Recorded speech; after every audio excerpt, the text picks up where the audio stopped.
আজকের মূল আলোচনার বিষয় হলো গিয়ে যে এই যে ইনস্টিটিউশনাল রিহ্যাব বা এক ছাদের তলায় একটা রিহ্যাব সেন্টার হোম বেসড না করে ইনস্টিটিউশনে কাদেরকে আমরা রেকমেন্ড করি।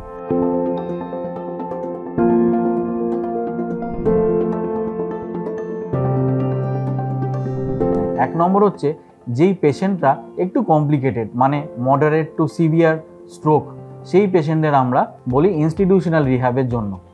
যে পেশেন্টের frequent nursing care, frequent medical supervision, constant monitoring দরকার এবং খুব কঠিন মেডিকেল ম্যানেজমেন্ট, কিছু কমপ্লেক্স মেডিকেশনস রয়েছে, এই ধরনের পেশেন্টদের আমরা ইনস্টিটিউশনাল রিহ্যাবের কথা বলি।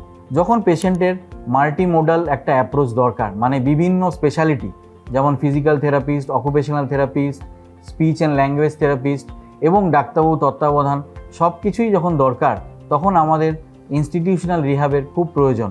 এক ছাদের তলায় সব কিছু একসাথে পাওয়া যায়।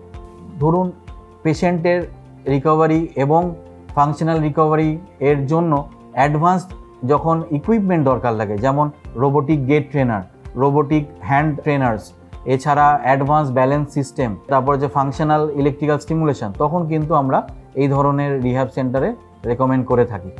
এছাড়া যদি পেশেন্ট ইন্টেন্সিভ থেরাপি প্রোগ্রামের আন্ডারে থাকে, যেমন অ্যাটলিস্ট 3 আওয়ার্স পার ডে, কিংবা পেশেন্টের পক্ষে নিজের সেলফ কেয়ার করা সম্ভব হচ্ছে না, বাড়িতে নিজের খাওয়া, নিজের টয়লেটিং, নিজের ট্রান্সফার করা সম্ভব হচ্ছে না, সেই ক্ষেত্রে কিন্তু আমরা অবশ্যই রেকমেন্ড করি ইনস্টিটিউশনাল রিহ্যাব। আজকের মতো এইটুকুই। আপনারা ভালো থাকুন, সুস্থ থাকুন, নমস্কার।